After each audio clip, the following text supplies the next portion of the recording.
You may recognize that sound. If you're a fan of the Pixies, you will definitely recognize that sound. The voice belongs to Black Francis, a.k.a. Frank Black, a.k.a. Charles Thompson, and the group he put together in Massachusetts in the late 1980s created nothing less than a completely new blueprint for rock. From the beginning, the Pixies exulted in the primal scream at the heart of rock and roll. What distinguished them from all the other noise out there was the instinctive way they switched volumes, tempos, and moods at the drop of a surrealistic lyric. The Pixies were always as comfortable making pop music as they were shouting to the heavens.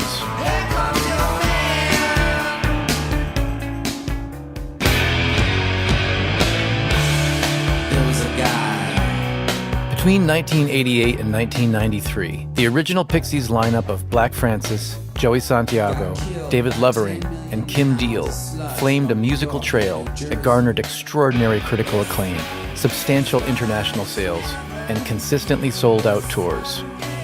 The albums Doolittle and Surfer Rosa were, and still are, hailed as classics. Songs like Monkey Gone to Heaven and Where Is My Mind became and remain alt-rock staples. Where is my mind? Where is my mind? Where is my mind? The Pixies were hailed by the best of them. Kurt Cobain admitted that Nirvana's Smells Like Teen Spirit was, quote, basically trying to rip off the Pixies. Radiohead's Tom York called Surfer Rosa, quote, the sexiest record I've ever heard. And none other than David Bowie extolled the Pixies for making, quote, the most compelling music in the 1980s. But by the point the rest of the world woke up to them, the Pixies had imploded, as bands often do after too many years in each other's pockets. Pixies, version 1, called it quits in 1993. Yeah, I mean, that's basically the cycle that pretty much every band goes through. You get 5 years, and then you just go, fuck this.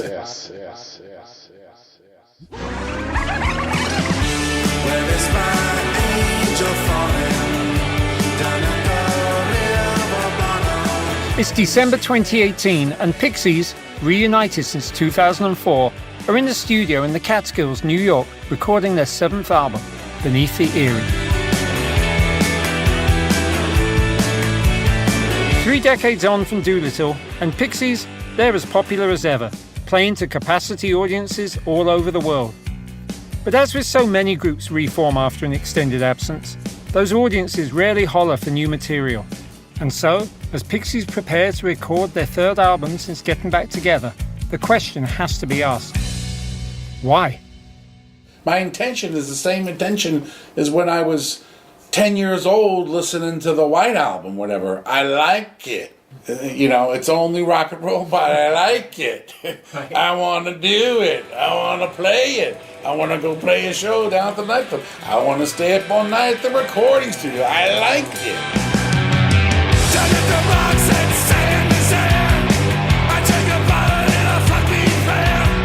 For Beneath the Eyrie, Pixies did occasionally stay up all night in the studio. Well, late at night anyway. They're older now.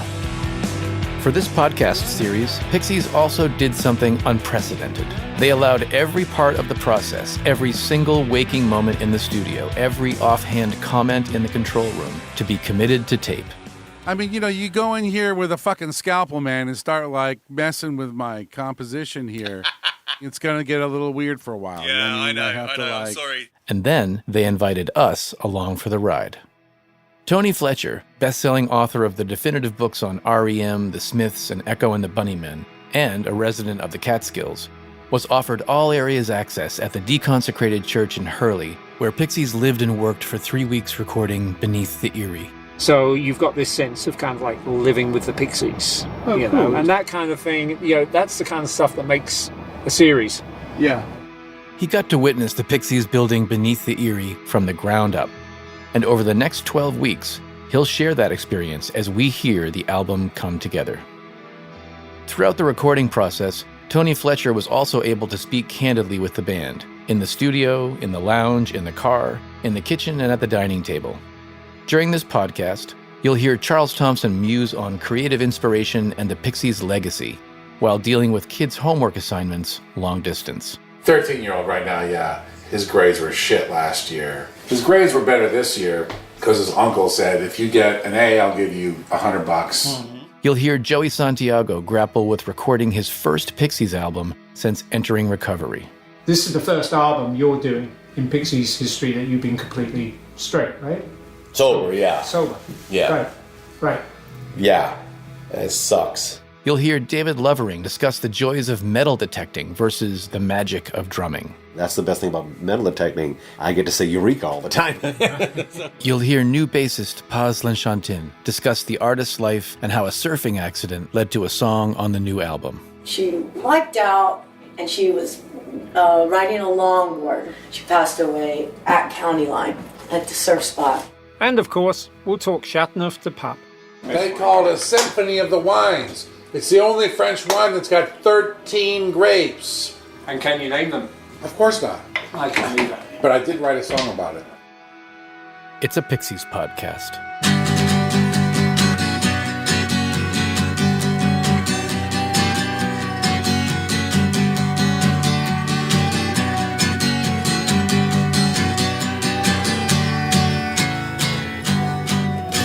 Dreamland Diaries, Day 1. It's 8 a.m. on a winter Saturday morning, a traditionally ungodly hour and day for rock and roll.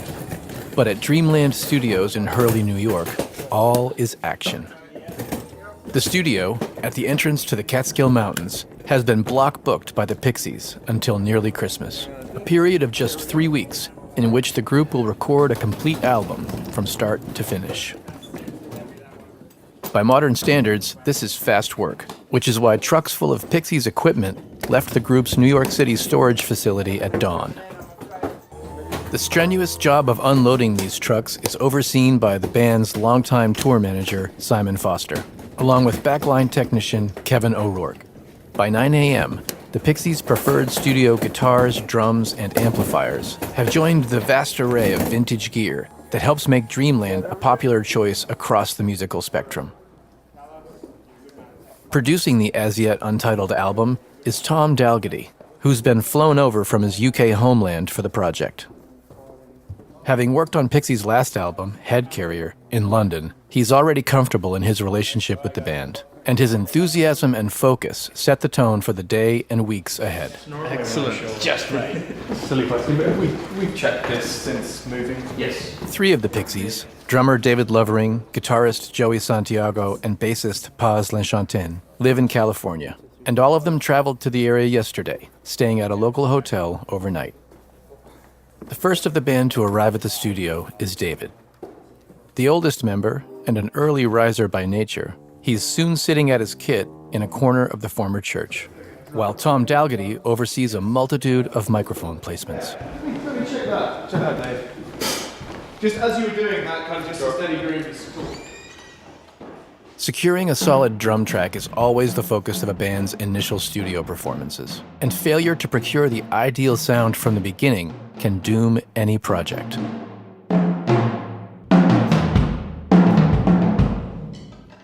The drum check stops for the arrival of Pixies' founder, songwriter, and frontman, Charles Thompson IV. Charles still answers occasionally to the name Black Francis, by which he led Pixies' version 1, and Frank Black, by which name he enjoyed a prolific solo career after the group split. It was Charles who founded the group back in 1985, while nominally attending the University of Massachusetts in Amherst, the town where he's been living again in recent years. He's the only one of the 6-person Pixies studio team within driving distance. Hey. Morning, David. It's all good. Hey, Kevin, how are you? Good, Charles, how are you? Good to see you. How was your drive over? That was nice, easy. I had to break very hard for a very, very large deer.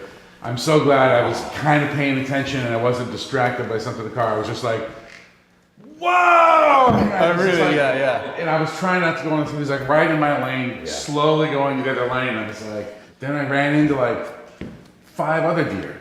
Just all like in 15 minutes, just like they were just... Is it up here? In this Yeah, area? like probably about like 15 miles from here. It wasn't like a guy with a big white beard and a red... Deer. You drove a caddy? No, I drove my cargo van, guys. I got some amps and guitars and stuff. You got stuff you want me to bring in? It's right out there. Yeah, I'll finish taking a tour. I'm in no rush. After exchanging greetings, Tom and Charles dive straight into the songwriter's preparations for the sessions. I brought my vampire tooth guitar. The full string thing, yeah. So, that sounds really good. I haven't really mastered it in terms of thinking about it like just like a guitar. Like, let's play D and a G right now. Da-da-da. Because it's missing strings, it's kind of like, oh wait, how do I do this? You have to kind of like, out of it, but I think if you decide, let's work out a shape or whatever, or a rendition of a song using that guitar. I think if I sit with it doing the same thing for an hour, it's not hard to play. Yeah. But like having to just like use it like a regular guitar, I can't. I think it could be a nice thing for like, looking through the list of songs of the demos the other day. I was sort of thinking, it's interesting because it's kind of more heavily weighted in the acoustic department for you, I think. Not currently on the demos, but as I'm hearing them, I'm thinking, actually, there's probably like 7 of them that I think would be really good with like a, played hard, but there are even 7 acoustic. songs. Wow. Maybe if we like give ourselves like start off with a little rule that either you're playing acoustic, whether it's steel or nylon, or when you're playing electric, try and do it on the 4-string. Just to give ourselves a little kind of... Wow, man, you're ballsy. All right. I'm in. I'm sold. Next to arrive is guitarist Joey Santiago. While David, Tom, and Simon are residing for the next 3 weeks upstairs in the studio building, Joey is with Charles and Paz in the church's former rectory, which the group calls the Hamlet, back down the main road. And Joey's just seen his accommodations. They're on par with the college dorm he and Charles shared at UMass back in the 1980s. The fuck is this? I'm gonna have him sign the shit. You have to write a complaint to yourself. And then... How are you? Fuck, I have no one to complain to. Yeah. It is lonely in the top. I get it. Alright. I don't give a shit, really. The room's the same size in the dark, isn't it? After a brief exchange, it's back to work. Dave, if you want to play a little drum showcase to come and listen back to. Right now? Play some stuff to come and listen to. Play now? Yeah. Oh, okay.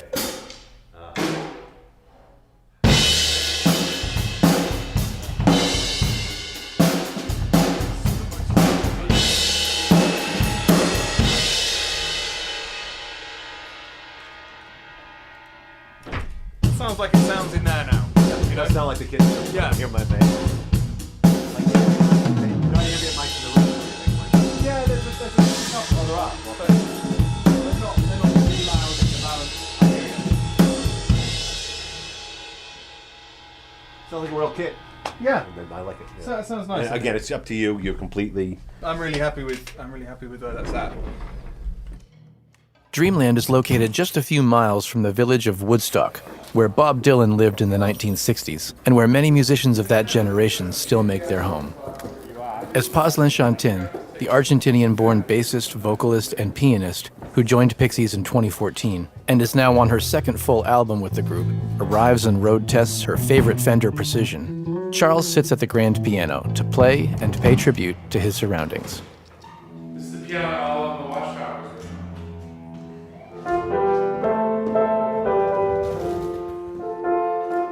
There must be some way out of here, said the Joker to the thief.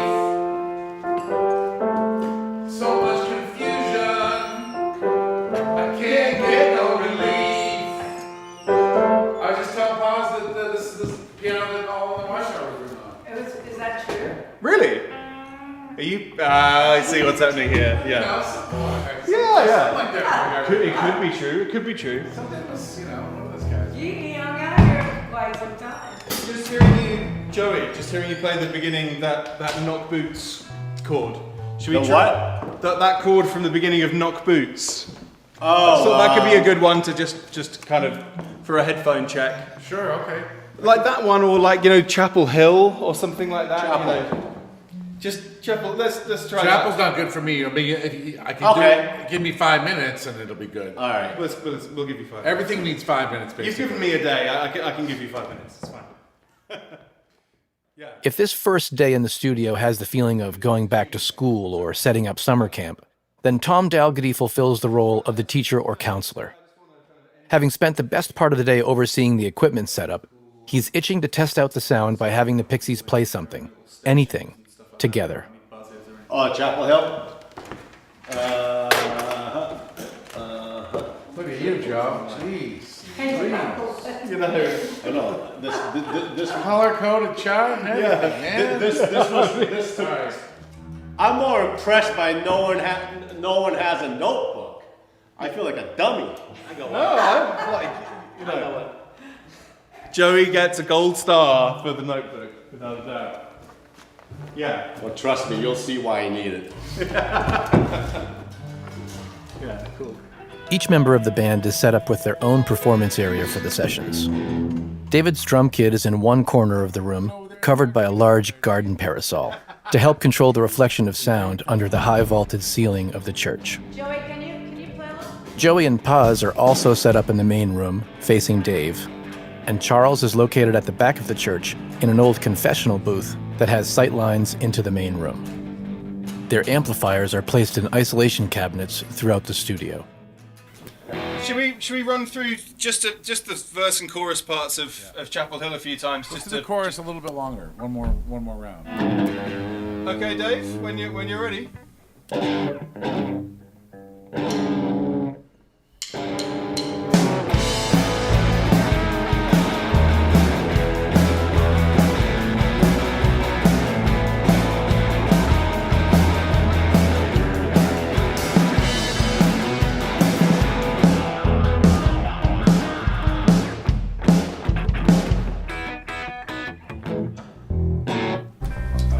I don't know how you guys are feeling, but in here, the lights have been dimmed.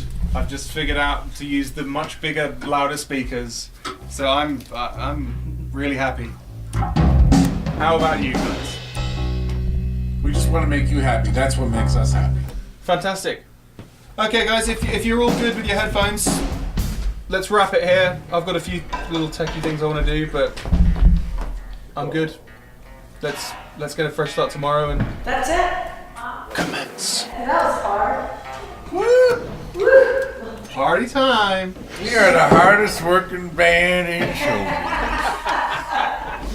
When's the music video? Although there's no actual recording to be done today, Tom takes Charles aside to figure their course of action. Back in March, the group demoed 8 songs they intend to record at Dreamland, and the producer has been listening to the tapes intensely ever since. First 3 that I'd like to do would be Chapel Hill, Mrs. Mark of Cain, and Caught in a Dream. Okay. So, so we can kind of all just like listen to the demos of those. And that. Actually, it's worth listening to the demos. You probably have already of Dream and Cain, because there's like subtle little differences, like one less repeat of a chorus here, and that kind of thing.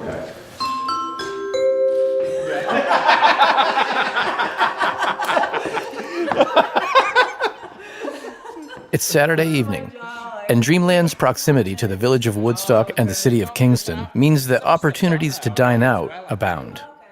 But the Pixies thrive on the residential aspect of recording, and Charles and Paz, having already done their grocery shopping, are especially enthused by the presence of a functioning kitchen in the former rectory. Even though the 4 members have seen each other regularly on tour in recent weeks and months, they're excited to stay in and have dinner together. The first day in the studio, therefore, concludes as many subsequent days will, with a discussion of the evening's menu. Ducats. And then you can take one of the simplest too if you want. You have a surplus of those. I bought some anchovies. It's just really, it's kind of tricky too. I'll see you down in our lair. Yeah, I've got a tart that's just ready to come on the oven. So. Ooh. Savory or? But we'll have one of each. Oh yeah. Okay.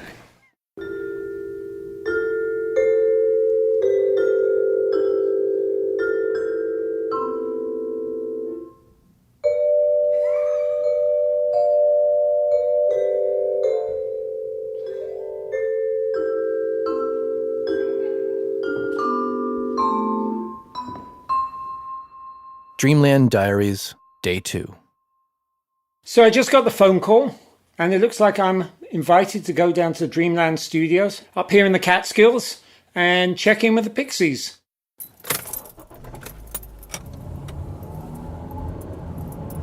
After having day 1 to themselves to set up and prepare for recording, the Pixies were joined by Tony Fletcher on day 2 of the Dreamland sessions.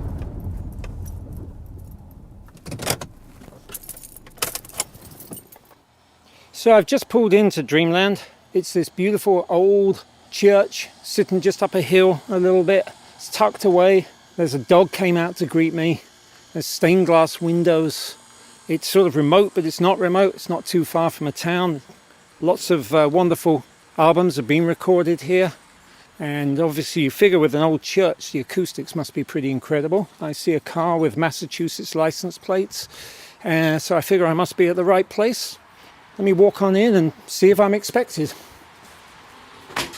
Hopefully this is the right way. Did I just come in the back door? Yeah, come on in. Oh, hey, I'm Tony. Tony, I'm Charles. How Charles, are you? nice to meet you, man. How's it going? Oh, pretty good. Good, look at this place. Yeah.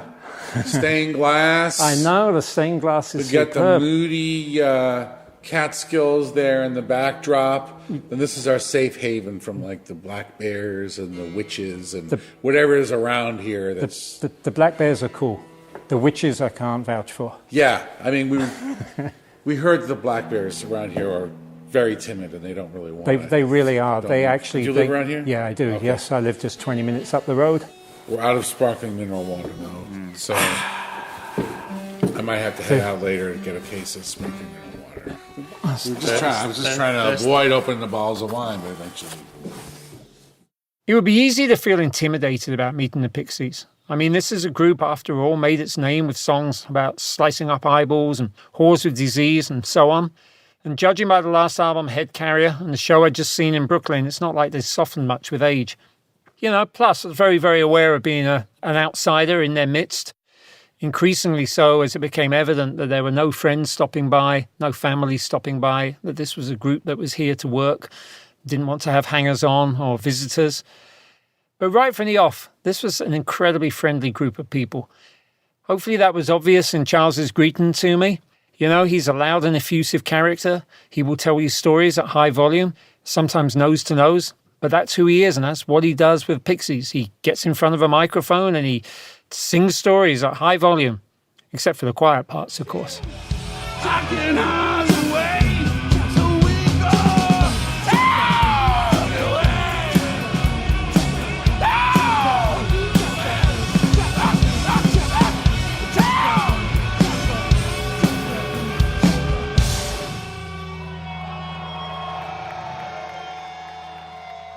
Since being converted into a studio, Dreamland has hosted artists ranging from the B-52s to the National, Pat Metheny to Sufjan Stevens. Tony describes the studio's unusual layout. From the main recording room, which is set in the bulk of the old church, you walk up into the control room. It seems to have all the bells and whistles a producer like Tom Dalgarty requires. It's tight, made tighter by having a isolation booth off in the corner. That's where Charles would do a lot of vocals and guitars. Step out of the control room through a very narrow hallway down into the so-called lounge. It's a walk-through, but a couple of sofas there. There's a side door, goes back outside. That's where the 3 band members staying in the hamlet would often take a shortcut. Kitchen's off on the left at the back of the place. That's where we would make tea and sandwiches. And there's a dining room off to the right where we would have those sandwiches. And there's a door that goes back out from the kitchen as well, out onto the wraparound deck, and that would provide another way both to walk down to the hamlet and just to kind of go out to your car. Early on their second day at Dreamland, with a song called Caught in a Dream, Pixies set about the process of actually recording their new album, or so they hoped.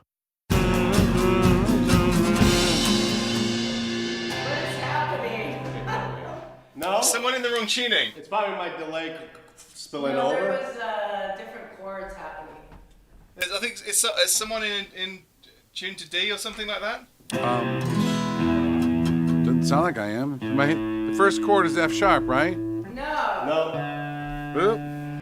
Nonetheless, after listening back to the demo from March, The group set out to record a take of Caught in a Dream. Should we try one? Come on and reach out and catch me. And so that one, following some sort of logic, I was thinking since it was a 2/4 bar the first time, maybe it was a full bar. That is. Do you want to come in here and everyone listen to the arrangement? It's a fuzzy moment right now, that's all. So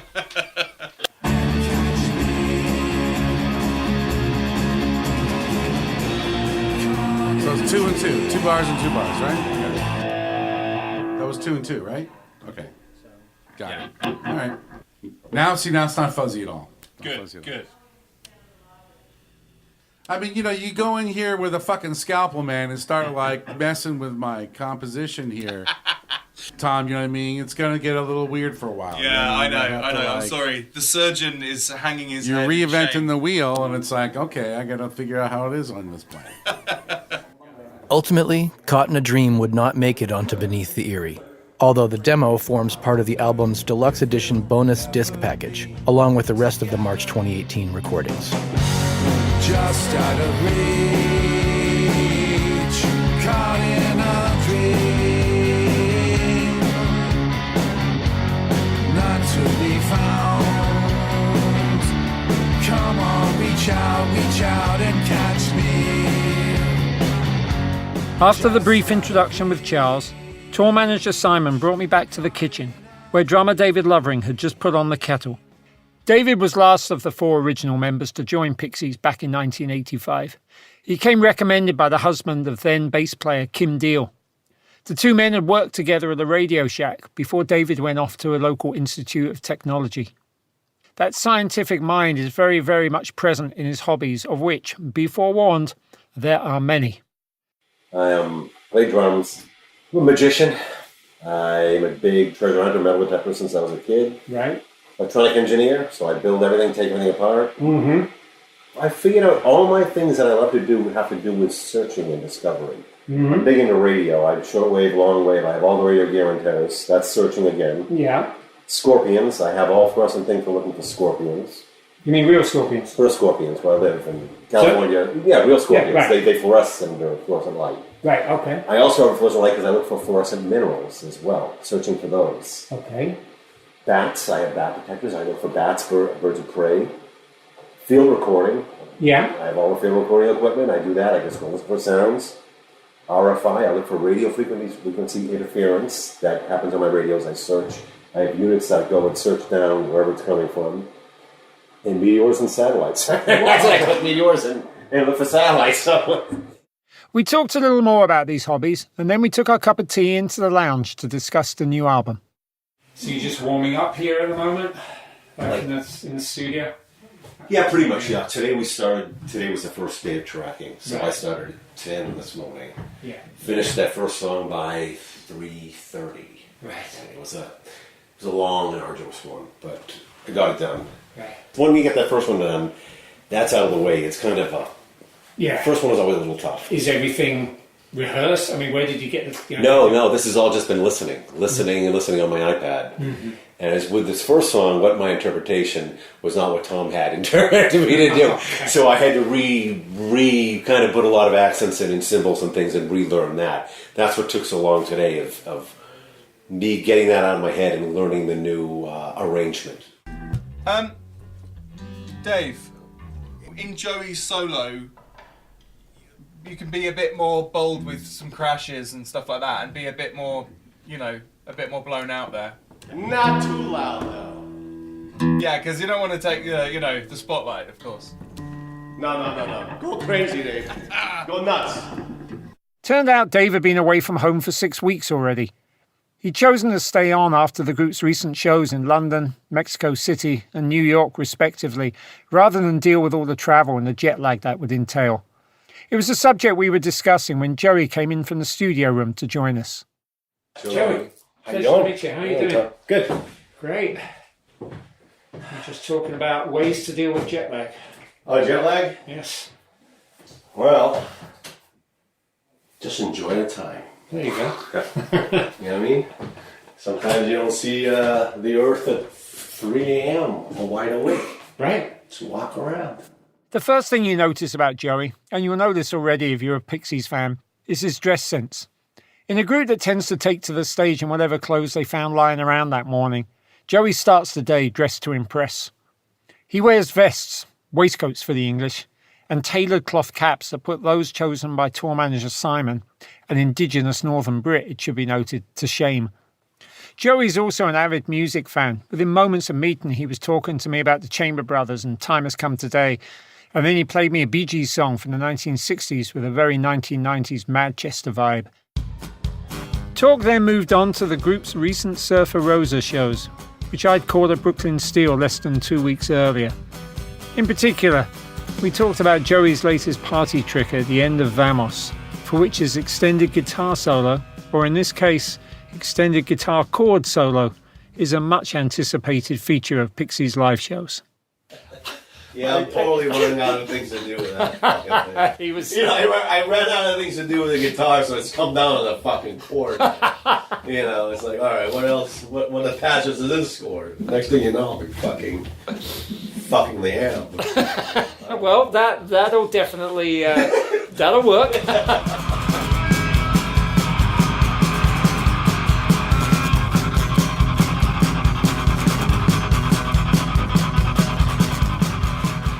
Back in the studio, the group sets out to record the second backing track for the day, a song entitled In the Arms of Mrs. Mark of Cain. Unlike Caught in a Dream, the group nail it quickly.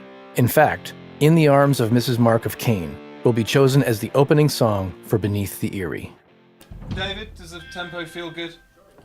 Okay, here we go.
Next week, it's a Pixies Podcast, Episode 2. This is the part of the recording process that just kind of kills your soul. What I'm here for. I was already fucking up the groove there, Tom. You know what I mean? But now... Inspiration is really overrated. You don't want inspiration, believe me, I'm thinking too much. Listen to a Fleetwood Mac album! Yeah.